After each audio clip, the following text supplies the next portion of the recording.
We'd like to welcome you all today to another Sunday class from the BYU Library Family History Center in Provo, Utah. We are having a rainy day today, but we're going to have an interesting discussion, and we're going to get right into it. The first case here, I'm just going to make a note. These presentations are posted on the BYU Library Family History Center YouTube channel and its website. And there's also a PDF of the slides on the hand as a handout on the website. And we're going to also generate some summaries of the slides. All the links in this presentation have a text link or a QR code. And I'm going to try to do that consistently in the future. And sometimes it doesn't really apply because all of the images are screenshots from a certain website like Family Search. And so there aren't any links. But basically, I'll try to put this in. All you have to do if you're watching it as a video is to pause and use your phone to link with the QR code and link to the website that's cited. If you've got it on your computer, you can do it with your phone anyway, too, also, if you're just looking at the PDFs. Okay, so now we're going to get moving. First thing we need to understand when we get into this is that we need to see what the numbers look like. And the chart at the beginning that's on the startup slide is one that represents this kind of a what we would call an exponential curve. That's if you take 2 to the n, which means 2 times 2 times 2 times 2 times 2, so that each time the resulting number doubles. So it's 2, 4, 8, 16, 32, 64, 128, 256, 512, which also corresponds, by the way, to the amount of memory that was being developed over time with computers. And we've gone way past the 536 million number there. We have gone into the numbers that I don't even know how to pronounce anymore. Now, if every person in the world has an exponential number of ancestors, okay, by the way, you have 2 parents, 4 grandparents, 8, 16, etc. But if that continues very long, we would be collectively exceeding the population of the world at any time in the past. So if you have 8 billion people with exponential grandparents, figure that out, 8 billion times each of those numbers. And that's way past the total population of the world. So when you start getting into this, it makes it inevitable that there's something wrong here with this concept of a linear, or what you call it, a straight line number of ancestors. So if we really do have 1,024 and 2,000, 48 numbers of great grandparents, that's really starts to be problematic when you think how many people there are. Even in the smaller the population, the less likely it is that number is going to be realistic. There's got to be something going on there. So because populations are limited, that means that not everybody lives every place, and not everybody's going to be marry people from every place else. So basically, the number of people is limited by some factors. And another factor that makes it so that it's difficult to conceptualize and kind of measure is that over many generations, there's historical customs and whatever encouraged marriages within small communities and among relatives. And we're going to talk about that with royalty in Europe. So here we go. Not right now, in a few minutes. So how do we do this? How do we reconcile the population's totals with the exponential growth of the human population? Okay. Many years ago, there was and it has been since then, there have been many people who spend their time wringing their hands and worrying about the exponential growth of the population of the world. Granted, it's pretty big at around 8.1 million, I mean, billion right now, but we still don't know exactly when that's going to happen. But at some point in time, it basically could not increase because there just won't be enough material on the face of the earth to support that number. And people have been predicting that for a long time. But see, now we're talking about the difference between linear growth, which has an infinite potential. That's the people across the bottom of the graph there, and exponential growth, which happens much more rapidly and grows, exponentially, meaning doubling each time. So we come to the conclusion pretty rapidly that exponential growth can't continue indefinitely. And so there's a lot of other factors like limited resources, disease, war, social changes. All of this causes the growth rate to fluctuate or slow down. And at various points, the human population has crashed, had slow periods, or even declined. So there's not exactly a straight line or any kind of exponential. There is an exponential limit. And one of the answers that happens in here, particularly when we're talking about genealogy, is that as you go back and you see all of these ancestral lines increasing on your family tree, you eventually see some reality in it. The first reality of it is that you come to what we call end of lines, meaning a person over which we have no records and which we can't really identify anybody accurately. No, granted that there are considerable number of lines that go back way past this end of line point, simply because people make up their ancestors. In other words, they love to be related to royalty, and so we're going to pick a royal line and stick it on top of my line. And so then I have a royal line going back into someplace in Europe.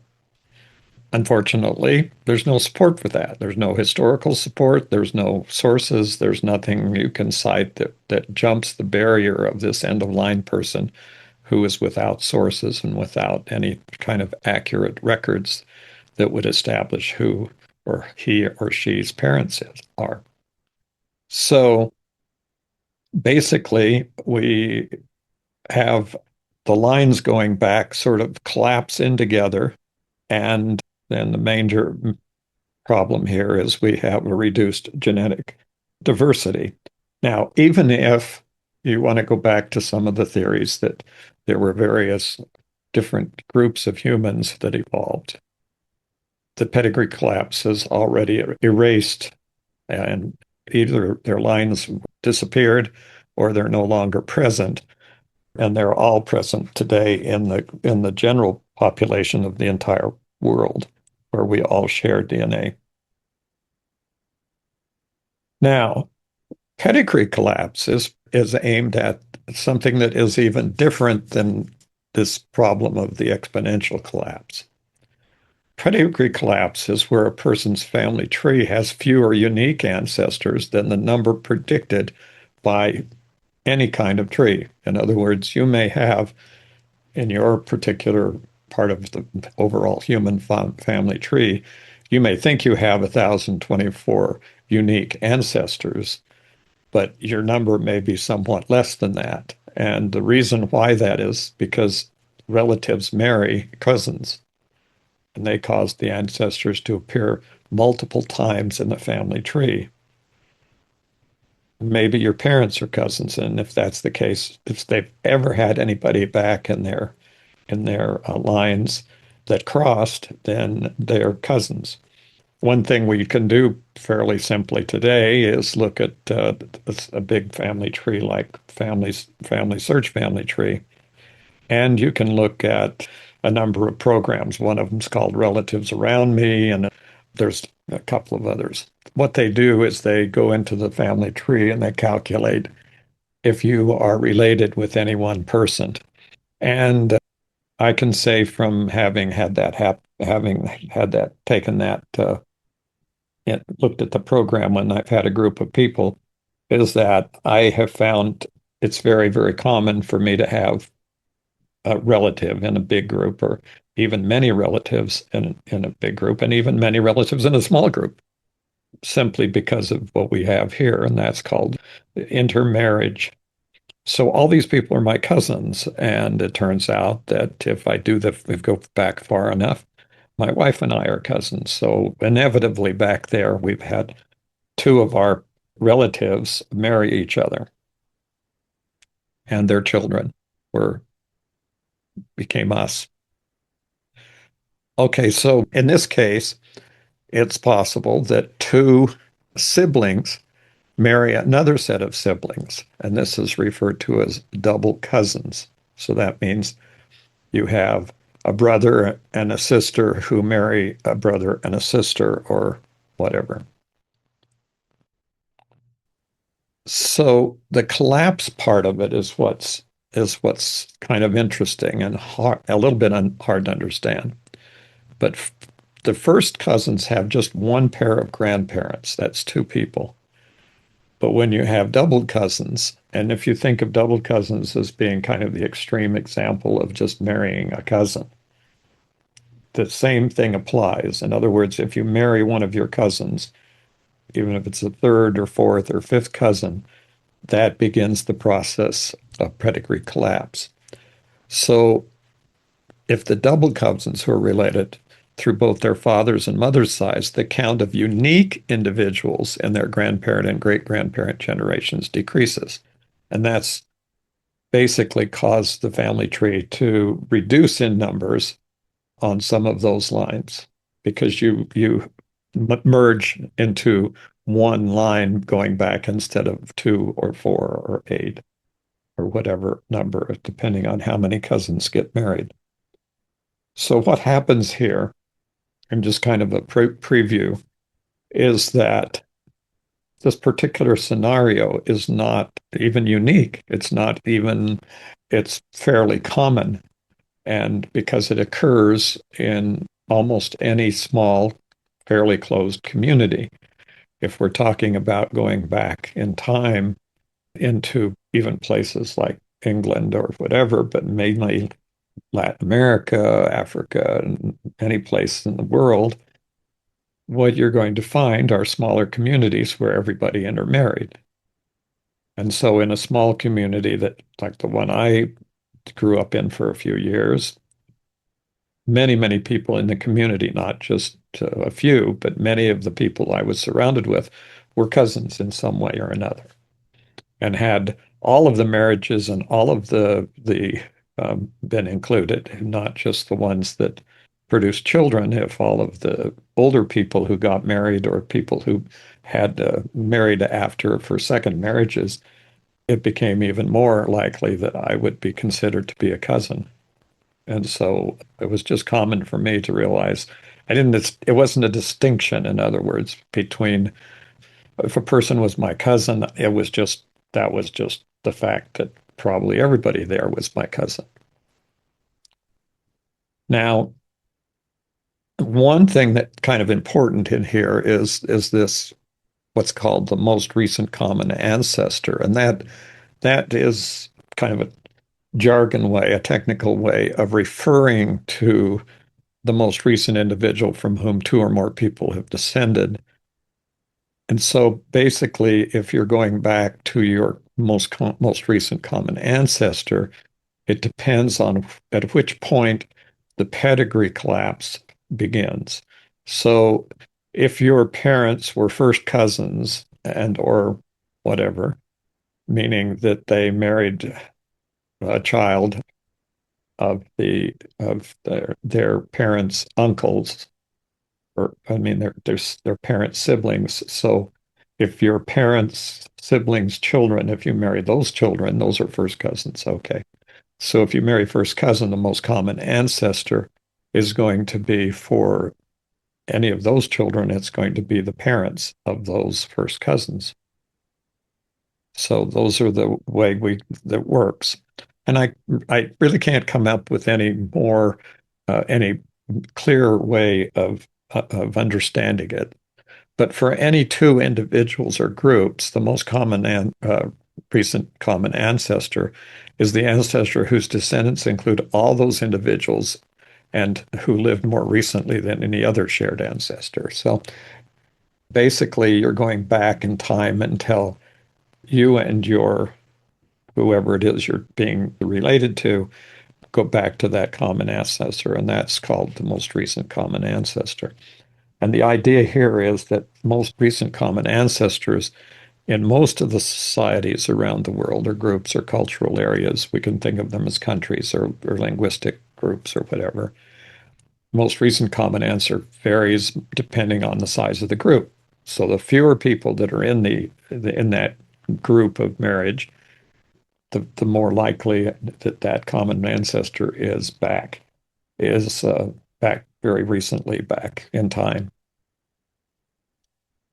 So, but pedigree collapse causes the genealogical lines to merge, and that mathematically speeds up the time to the most recent common ancestor. Okay, that's another way of saying it. That says that if you're in a small community and you marry your cousins, eventually you're going to be related back a very short number of generations on any particular line. Now, pedigree collapse significantly impacts DNA test results. And this is where it gets a little complicated and where it makes it harder and harder for genealogists to account for this. Now, we're going to talk about some of the factors that make it difficult for the genealogical community to deal with pedigree collapse. And but I'm basically going to here start with the idea that your DNA test results, in effect, you share more DNA with certain relatives than you would be statistically expected for that level of relationship, making the match appear genetically closer. So if you happen to be in a situation and you're using DNA to determine the degree of probability that you have that you're related to someone, you have to have known about and discounted any possible pedigree collapse where one of the relatives that you're using in this analysis has basically shared DNA with the other person that was that you're trying to establish the relationship with. That sounds like I'm talking in circles, but it's basically a circular problem. The problem is you're trying to determine with DNA if you're related to this person, this ancestor. The problem is that you use DNA from another person to trace back. So you take multiple DNA tests, and the multiple DNA tests all go back, and then they point to a common ancestor. The problem is they point to this ancestor. They may also be pointing to that ancestor because they married cousins and because the cousins have therefore collapsed the DNA results, and that person may be not as accurate as you think it is. So here's another way of saying it. When we're related through shared ancestors, you may inherit DNA from both maternal and paternal lines. I recently got into a discussion about this because of a person who was worried about a genetic problem. And the genetic problem turned out to be the carriers came through both the mother and the father. And in this case, the more particularly what happened in this case was that the mother's DNA came from both the father and the mother. So figuring out where all this DNA came from became more complicated. And all this is measured in centimorgans, which are a percentage number showing a possible relationship based on a percentage of shared DNA. So they use this to estimate how closely people are related, but there's no way without having done extensive research that they could actually know whether or not that was accurate because of the possibility of DNA being shared between cousins. And also, there's possibilities here when we're talking about pedigree collapse that are associated with with those situations where there's increased inbreeding, meaning people have married cousins, married cousins, married cousins, because that's the only group of people they associated with, and they have reduced genetic diversity, and therefore they have recessive disorders, meaning that their genetic defects are passed on more completely through the pedigree lines. So here's kind of a diagram of what happens with the cousin marriage. So if grandfather A marries grandmother A, and they're both carriers of the genes, you get each one has 50%. So there's a higher risk value of one person if the child has 50% of that of the mother and 50% of the father, then if they're both related and they're both carriers, then they basically those genes will be the number of possibilities, the possibility of inheriting the gene increases. And then if two people get married from this line and they both have that increased gene, then it increases the child, the secondary child, who would be the children of the parents, then both have an increased risk. So I guess what you'd say from this is if you're interested, it's probably a good idea that couples get both their DNA done if you care. Just marrying a cousin, you don't have to do this double cousin thing to create a pedigree collapse. So the rate of the collapse is higher in small isolated communities. I've already said this, but I'm saying it over again. Hopefully this makes sense now, because everybody's been related. Everybody gets married, and they just continue to have a pool of fewer and fewer unique ancestors. They all have the same ancestors. Now, how do you realize that there's a pedigree collapse here? I happen to have a background of people who were pioneers in Utah because my ancestors, every single one of my great grandparents was a pioneer who came to Utah. I am related to a huge pool of people who have pioneer ancestors. And so I start in talking to people here when I'm in a community like Provo, Utah. It's very, very possible that I have many, many relatives. I have lots of cousins. All that means is that if we go back far enough, we have lots of instances of pedigree collapse. And so we're basically in the situation here where pedigree collapse is quite common. It gets more common if you go to the smaller area or community. So basically, one of the things I tell people when they start doing research into a parish in a country like England or Argentina or Spain or wherever, so I can say, well, very high percentage possibility that you're related to every single person in that parish. So that's probably literally true in most cases, or in many cases. Now it's interesting because my heritage, as far as I know, is the only program that shows your own family tree with possible pedigree collapses. So here we have, and this is partially my family tree back here, and we were aware of a partial collapse because the I guess the story we were told is that my parents, for example, were second cousins, and that they had gotten married anyway because they were second cousins, and they got married because there was no prohibition against that in Arizona. And so they got married, but they knew that they had a common ancestor. They already knew that. That was something that was known at the time. What they didn't know, what later happened, is that the crossover person, the Marinus Christensen that's shown here near the bottom of the thing, was supposed to be the child of Jens Christensen and Karen Johansson, the other sort of yellowish color up there in the top, near the top of the pedigree. He wasn't. He was adopted, and he's not related. So my parents were not related through this line. So even though It was assumed for many, by all, that they were not. So that's, you know, sort of what happened in this particular case. So here's the two groups of supposedly related people and would have caused a pedigree collapse, which it did, but that did not happen in this case. So what we can say is that pedigree collapse complicates genealogy research considerably.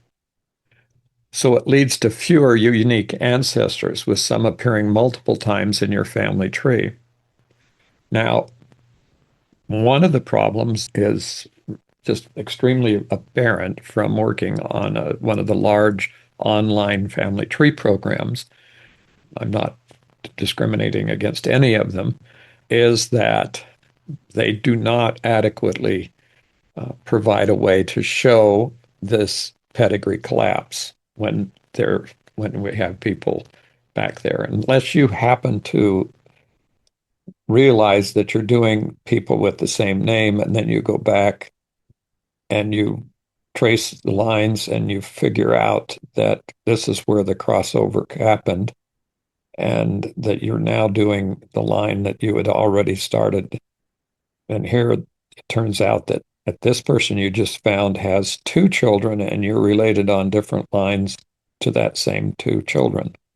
Now, how this shows up that is in a sense easier to understand is when you're doing descendancy research, or even because that puts you in the position where you can see the parents of the people that are being married on occasion if they show up in the same family tree. Now, another problem, you're not going to see this very often, or even possible in some cases, unless you have a very robust, very big family tree, and it's on a website that has all of those same family trees. And so, if an analysis, it's only in these larger cases where you have a family tree like the Family Search family tree, which is a unified family tree. There's some other ones, WikiTree and other unified type trees like that. But only in those cases, when you're doing descendancy research, does it become uniquely, because it becomes very obvious that's happened. And what's happening in the unique in a descendancy research is, if I am doing the descendancy research and I'm doing all the children of the family, and I'm taking all the descendancy lines down and down and down, and each of those people who continue the descendancy get married.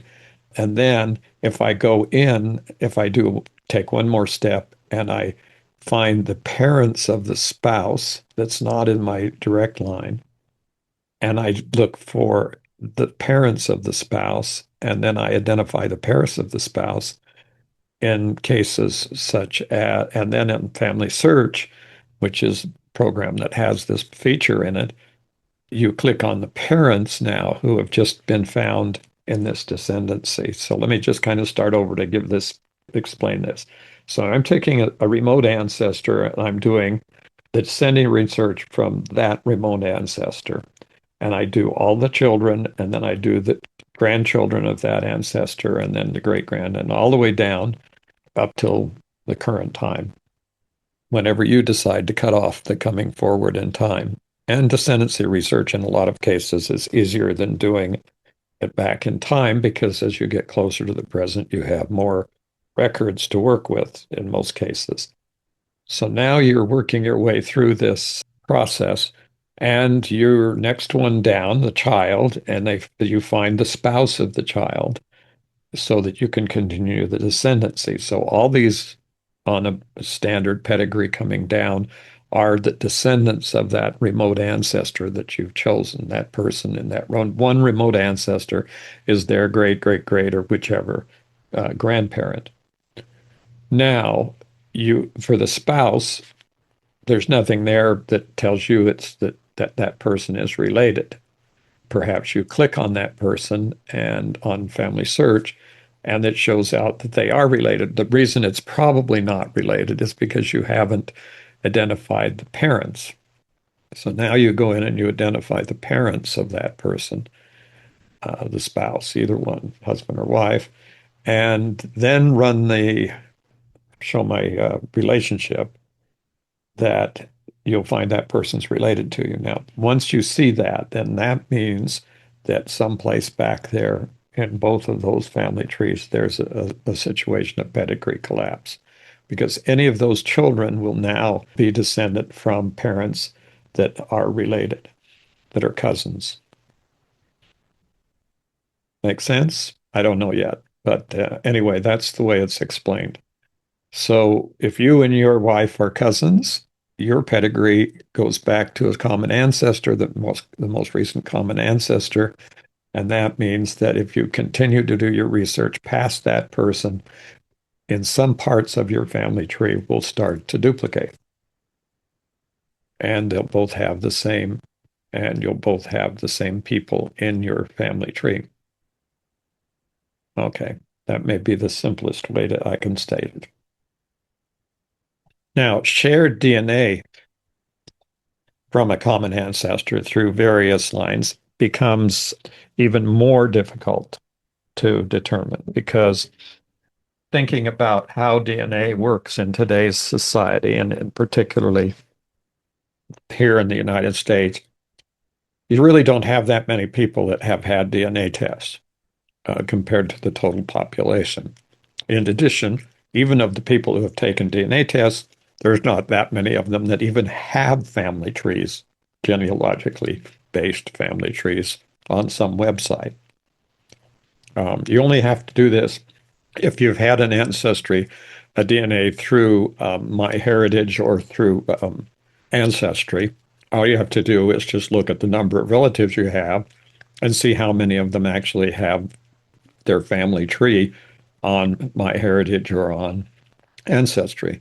The percentage that just took a DNA test to take a DNA test to find out about their ethnic origins or for whatever other purpose they have, it does not tell you anything because if they don't have a robust family tree, there's no way of knowing how this DNA match works.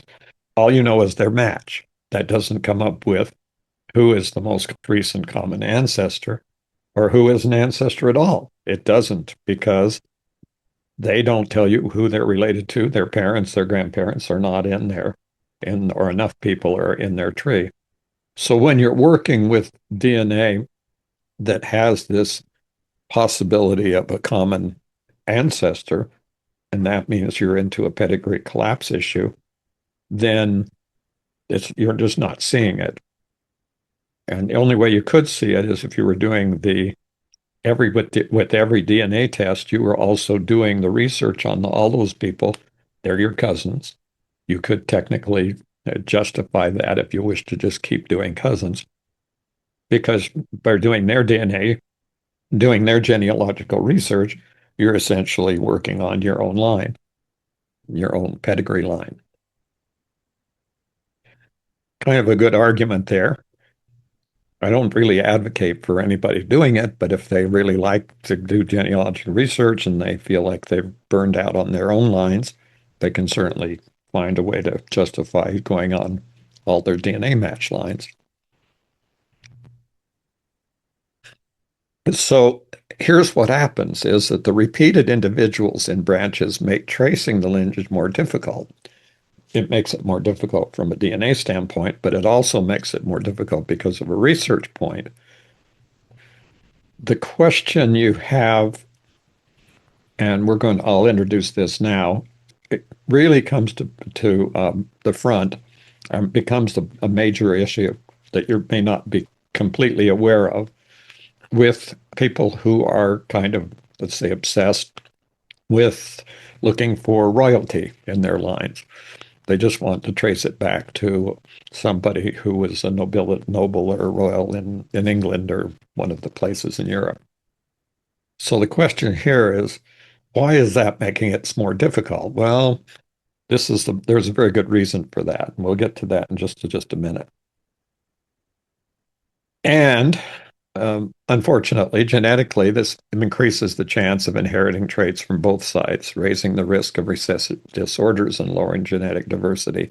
All of that occurs in interbreeding, in where people are marrying their cousins and their families.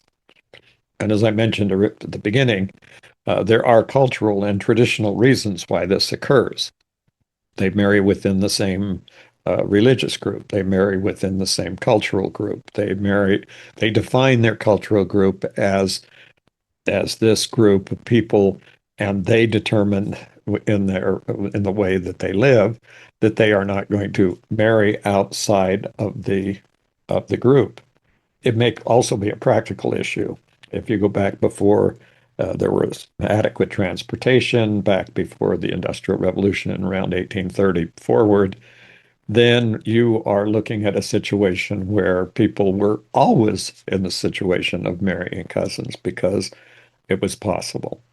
You get into situations with the Catholic Church where, for example, if there was a cousin marriage that was within second or third cousins, you had to get a special dispensation from the bishop of the Catholic Church in order to have the marriage. Now, those applications for exceptions are very, very, very common, and that's an indication of the level of inbreeding that created a situation of potential pedigree collapse. Okay, so now we're to the royal families. And the royal families really had pedigree collapse because they frequently married close relatives. And there were many, many increased chances of shared ancestors over generations.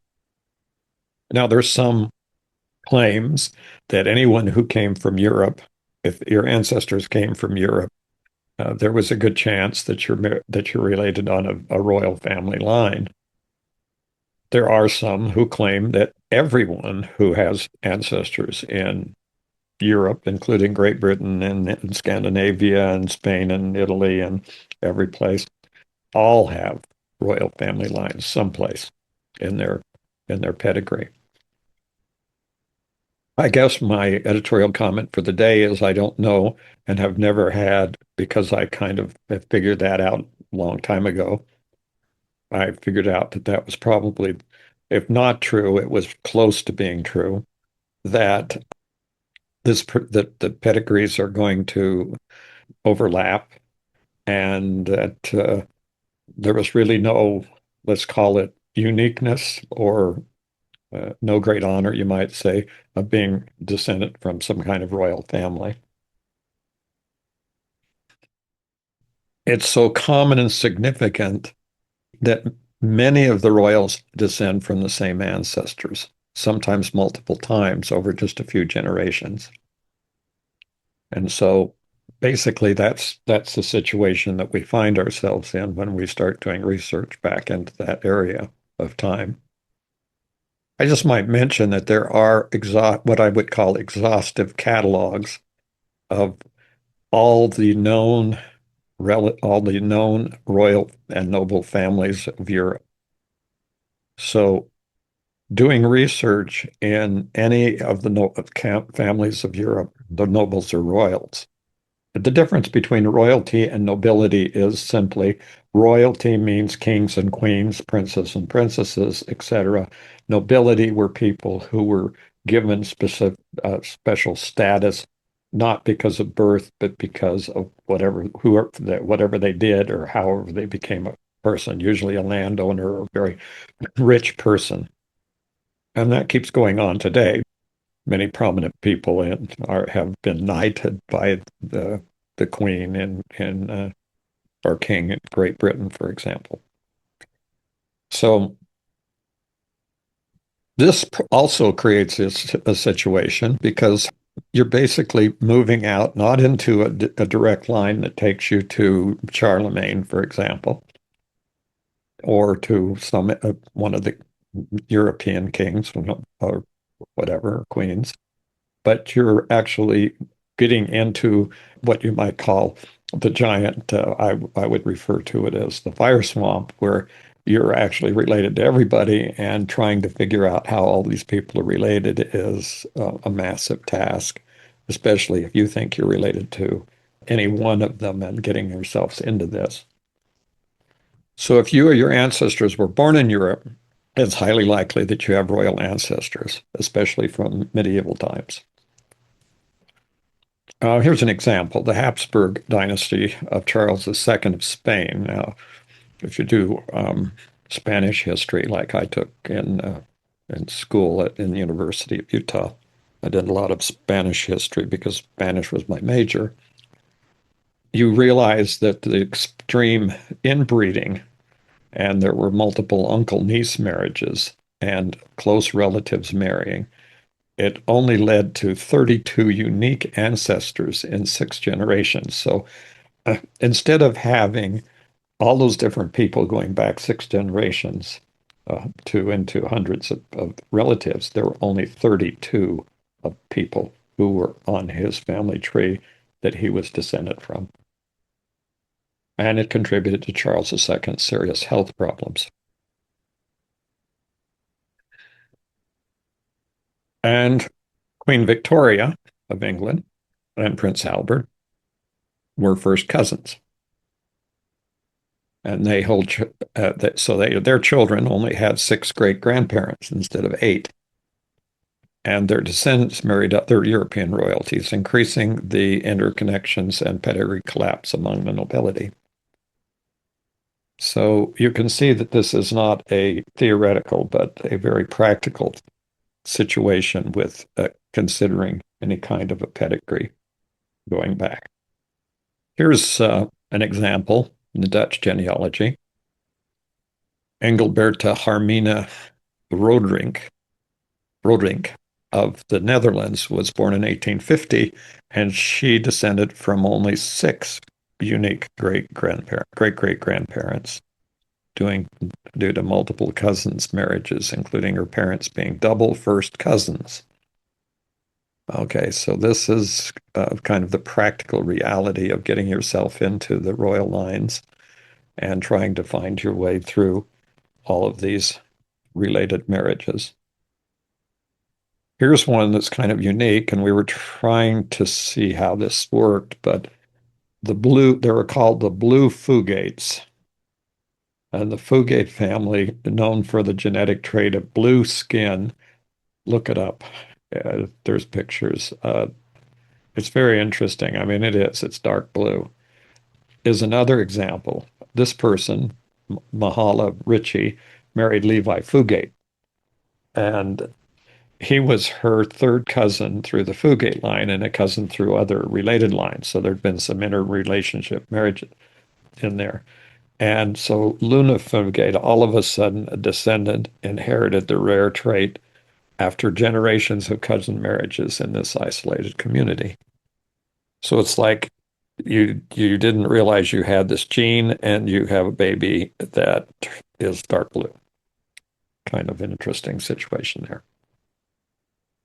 So being aware of pedigree collapse helps the researchers avoid errors, misinterpretation, leading to more accurate family trees and understanding of genetic relationships. In other words, unless you're really aware of how many people have intermarried in this situation, or married cousins in a sense, then whatever you've been doing is not as accurate, especially with DNA, but it's not as accurate if you're doing just regular research.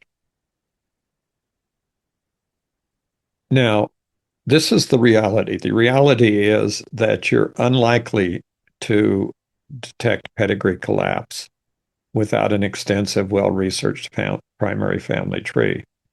So, for example, in each case here that we have in this little section of a pedigree on family search, you have William Linton marrying Sarah Teagate. Well, there's nothing in Sarah Teagate's line that lets us know and indicates whether William Linton and Sarah Teagate were cousins. And the same here with William Linton marrying Jane Harrison Linton. By the way, that's kind of an error there in the family tree. You should be only Jane Harrison, not with the Linton line, unless she really was a Linton, in which case they were cousins. And so this is just it's kind of an interesting spot here in the tree. And once again, without her parents and her line, there's no way of knowing if they were marrying cousins. So it's important to be carefully research your family tree. This is kind of an advocacy to do some research, do more research, do become, very much aware of all of the family lines. I found genealogists become, in a sense, genealogy hobbyists, and they spend their time on a family line. Many of the situations revolve around surname lines. So, in other words, if I were this making that decision, I would have been doing the research on the Tanner line. Well, let's just say I did the research on the Tanner line. I got back to the 1700s, found the dead end of the line, never have gotten through the dead end of the line. There's no purpose in me going back any or trying to get back any further. I have still waiting for more records to be available through full text search so I can maybe extend the line, but that's probably not going to happen. So anyway, but there's no reason to become fixated on on a surname line. And you're always running into the risk that if you fail to do in like has been the past, female lines, you may very well have been dropped into a pedigree collapse situation. And also be aware that the online family tree programs do not advise you of a possible pedigree collapse when you're adding a spouse to a new family, especially in descendancy research. So they aren't going to tell you that you're actually getting into a pedigree collapse situation. Okay, so the key here to everything that we learn about in genealogy is to keep learning, keep asking questions, keep resolving those questions. One thing that, as I mentioned briefly, tools like the family search, full text search with handwriting recognition are opening up huge numbers of documents, and the basically handwriting recognition, meaning you can have the AI programs read handwritten documents at a high level of accuracy, is becoming more accurate constantly and is reached a very usable and good content. So one of the tools that you may have today that you didn't have a few months or years ago is that you can take a handwritten document, drop it into an AI, and ask them to transcribe it. I've done that with a number of different AI chatbots across the spectrum, and I find a tremendous variance in the accuracy down to can't read this document to giving a fairly complete and surprisingly accurate transcription. So that's another thing that's going to be helpful in moving ahead with and detecting this. Okay, well, thanks for watching. I see one question. Is it because the DNA for illnesses is concentrated?